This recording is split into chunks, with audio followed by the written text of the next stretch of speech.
अभी अगर हम कतर के पाथवे के बारे में थोड़ी सी बात कर लें, जो जी स्पेशली जो पाकिस्तानी डॉक्टर्स हैं, बहुत सारे डॉक्टर्स हैं जो मुझे अक्सर कांटेक्ट करते हैं, और उनका प्लान यही होता है कहीं ना कहीं मूव कर जाएं किसी अच्छे कंट्री में। और कतर जी एक उनके माइंड में आता है, मिडल ईस्ट की जितनी भी कंट्रीज हैं मोस्टली उनके माइंड में आती हैं, और कतर इज़ जी also one of the options. तो क्या अपॉर्चुनिटीज़ हैं जूनियर लेवल पे और सीनियर लेवल पे? जी। तो देखें ऐसा कि हमारे पाकिस्तान में यूजली कतर का कॉन्सेप्ट इतना पहले नहीं था जब तक कि कतर ने फीफा होस्ट नहीं किया। हम्म। तो इससे पहले तक मुझे यानी हम किसी को बताते थे हम कतर में रहते हैं तो वो लोग कहते थे ये कहाँ है यार, ये किधर है। हम्म। हालांकि it's small island just Dubai के साथ है, ठीक है। और बिल्कुल सेम कल्चर है दुबई जैसा, सऊदीया जैसा, सेम टू सेम इनका एनवायरनमेंट है। बट मेडिकल सिस्टम इनका 100% अमेरिकन है। हम्म। देख, अगर आप दुबई की बात करते हैं ना तो दुबई में डिफरेंट सिस्टम्स चलते हैं। वहाँ पे प्राइवेट मेडिकल हॉस्पिटल ज्यादा हैं एज कम्पेयर टू गवर्नमेंट, और इसलिए ना वहाँ पे बहुत मुश्किल होता है एज अ जूनियर डॉक्टर जाना। हम्म। आपके लिए ज्यादा इजी है जब आप ऑलरेडी एक कंसल्टेंट हैं, एक अटेंडिंग है। हमारे पास स्टार्ट होता है बिल्कुल अमेरिकन सिस्टम है। आप इंटर्नशिप कर सकते हो, अगर आपने इंटर्नशिप या हाउस जॉब पाकिस्तान से की हुई है तो आप डायरेक्टली रेजिडेंसी प्रोग्राम में आ सकते हो, which is 4 to 5 years। Internal medicine का 4 years है, पीडियाट्रिक्स का 3 है। बिल्कुल अमेरिका की तरह 5 साल जनरल सर्जरी का है। हम्म। ठीक है। और जब आप यहाँ से फिर खत्म करते हैं ना तो आपको अमेरिकन एक्रेडिटेड डिग्री मिलती है, which is called ACGMI, international accredited. Hmm. पूरा अमेरिकन सिस्टम फॉलो होता है। अच्छा। और उसके बाद आपके पास मल्टीपल फेलोशिप ऑप्शंस भी हैं, हम्म। और उसके बाद आप एज अटेंडिंग यहाँ पे काम करते हैं।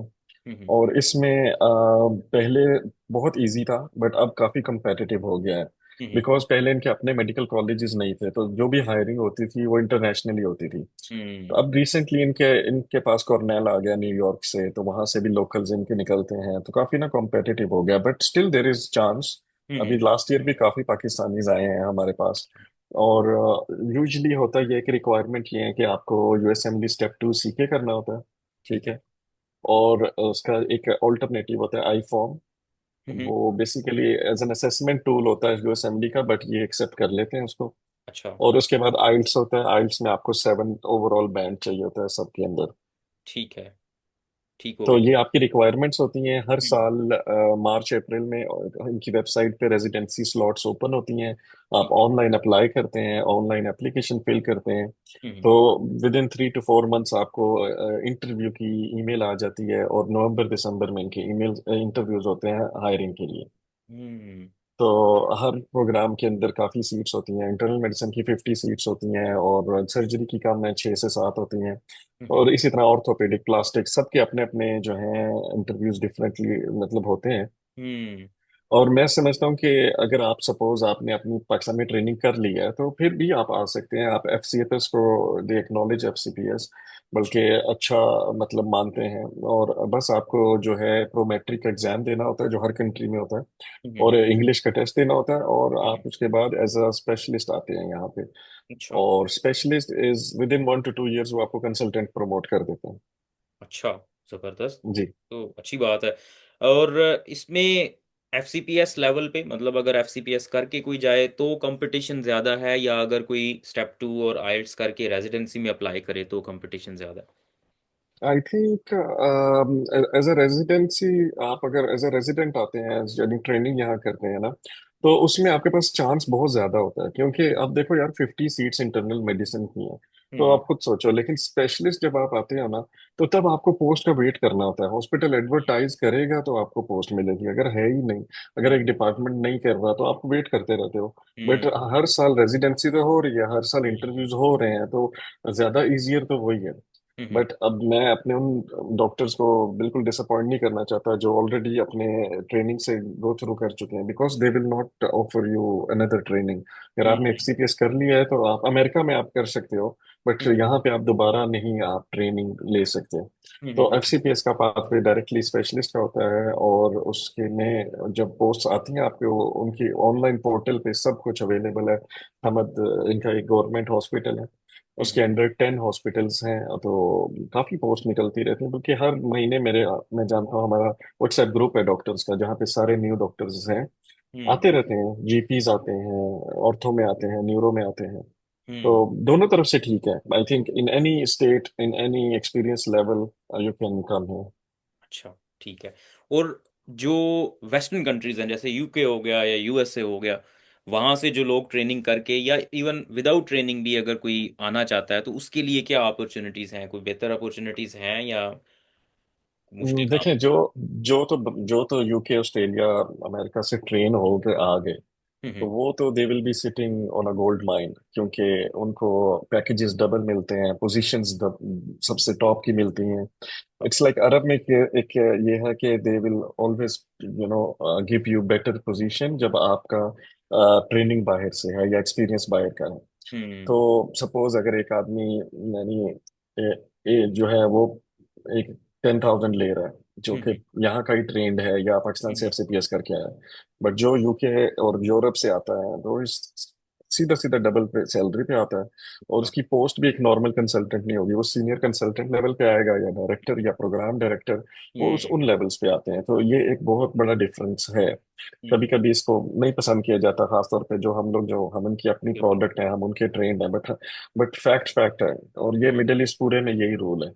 और हम्म। प्लस अगर आपका पासपोर्ट भी चेंज हो गया, आपने बाहर से हम्म। ट्रेनिंग की और आपने पासपोर्ट भी चेंज कर लिया, तो आपके एडिशनल बेनिफिट्स हो जाते हैं। हम्म। और जो लोग बाहर जाते हैं यूके यूरोप में, ट्रेनिंग नहीं अचीव कर सकते, बट एक्सपीरियंस हो जाता है 3-4 साल का as house officer, SHO, junior registrar, तो उसमें आपको को इतना ज़्यादा ऑफर नहीं किया जाता, बिकॉज जो रिक्वायरमेंट है, इधर इट्स सीसीटी और सीजर हम्म। आपका होना चाहिए। और हम्म। अमेरिका में भी आप बोर्ड सर्टिफाइड होने चाहिए। हम्म। लेकिन अगर आप बीच में हैं, आपने ट्रेनिंग नहीं की या आप मतलब कुछ एक्सपीरियंस है, तो आपके पास यही चांस होता है कि आप एज अ रेजिडेंट या दोबारा आ जाए, और हम्म। या एज अ स्पेशलिस्ट अगर आप आते हैं, तो उसमें कंपटीशन बहुत ज्यादा हो जाएगा ना, क्योंकि आपका ना, आपकी डिग्री नहीं होगी। हम्म। आपकी फिर बेसिक एक आपकी एजुकेशन, तो आपका एमबीबीएस काउंट किया जा रहा है, उसके ऊपर बिल्कुल। आपका वर्क एक्सपीरियंस काउंट हो रहा है, लेकिन आपकी कोई क्वालिफिकेशन नहीं है, हायर क्वालिफिकेशन नहीं है। बिल्कुल। अच्छा, अगर सैलरी की बात करें तो एक रेजिडेंसी में जो डॉक्टर होता है उसकी सैलरी क्या होती है, स्पेशलिस्ट की एवरेज अगर आप बात करें, जी। और जो जी। कंसल्टेंट लेवल है उसकी क्या सैलरी होती है? जी, देखिए सैलरीज ऑलमोस्ट, मैं तो पिछले 10 साल से सेम ही चल रही हैं, कोई ना बढ़ती है ना कम होती है, विच इज़ वेरी गुड। क्योंकि अच्छा। यूजुअली बाकी कंट्रीज में हमने काफी डिक्लाइन देखा है सैलरीज में, हम्म। और लेकिन यहाँ पे ऐसा नहीं हुआ। एज अ रेजिडेंट जब आप कोई भी है वो ज्वाइन करता है फ्रॉम एनीवेयर, जब एक दफा रेजिडेंट हो गया, तो उसकी पे तकरीबन 25,000 रियाल होती है। ठीक है, विच अच्छा। इज आपके मेरे ख्याल 5,000 पाउंड्स बनेंगे। हम्म। ठीक है, ठीक है। 5,000 पाउंड्स और पाकिस्तानी, आई डोंट नो कि आप कन्वर्ट कर लें कि कितने हम्म। बनते हैं। और जब आप स्पेशलिस्ट, जब जैसे ही आप ऊपर जाते हैं ना, तो उसमें आपकी इंक्रीमेंट्स और बेसिक पे बढ़ती जाती है। हम्म। तो एज अ स्पेशलिस्ट आप 32 to 38 की रेंज में होते हैं। ठीक है। अच्छा, ठीक है। तो 38 इज नॉन ट्रेनिंग स्पेशलिस्ट, जो प्योरली सर्विस स्पेशलिस्ट होते हैं, जैसे यूके हम्म। में सर्विस रजिस्ट्रार्स हैं, या हम्म।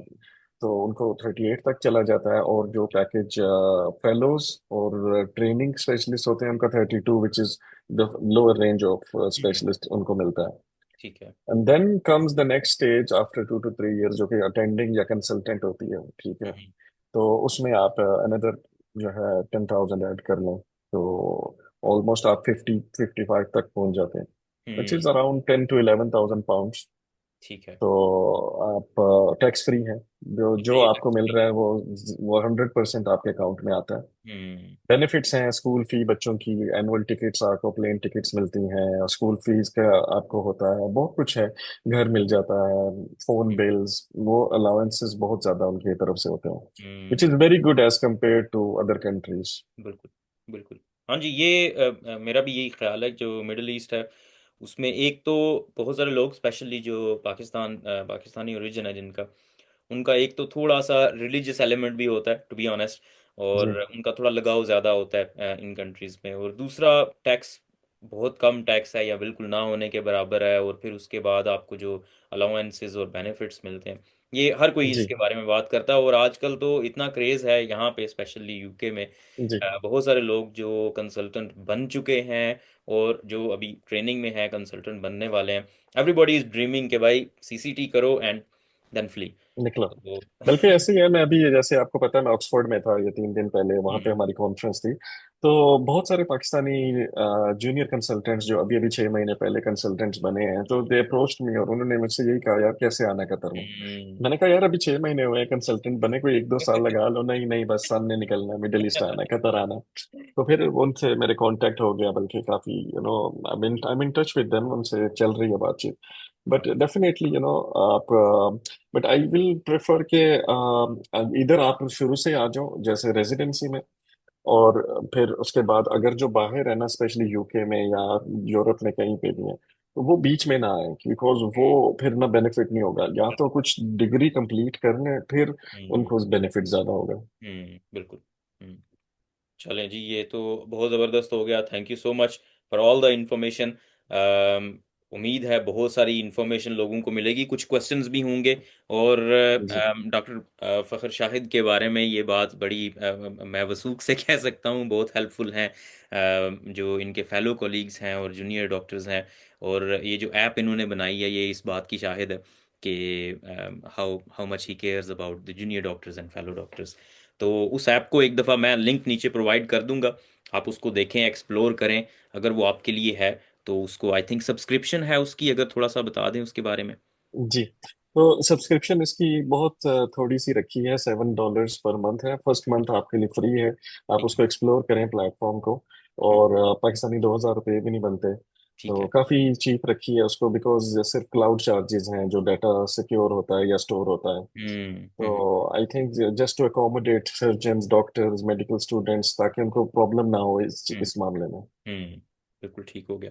चलें जी, बहुत बहुत शुक्रिया। अगर कुछ क्वेश्चंस हुए तो वो हम आपसे ज़रूर पूछेंगे, हो सकता है हमें एक सेशन दोबारा करना पड़ जाए। लेकिन जी इट जी वाज जी। Really a good session and very informative. Thank you so much.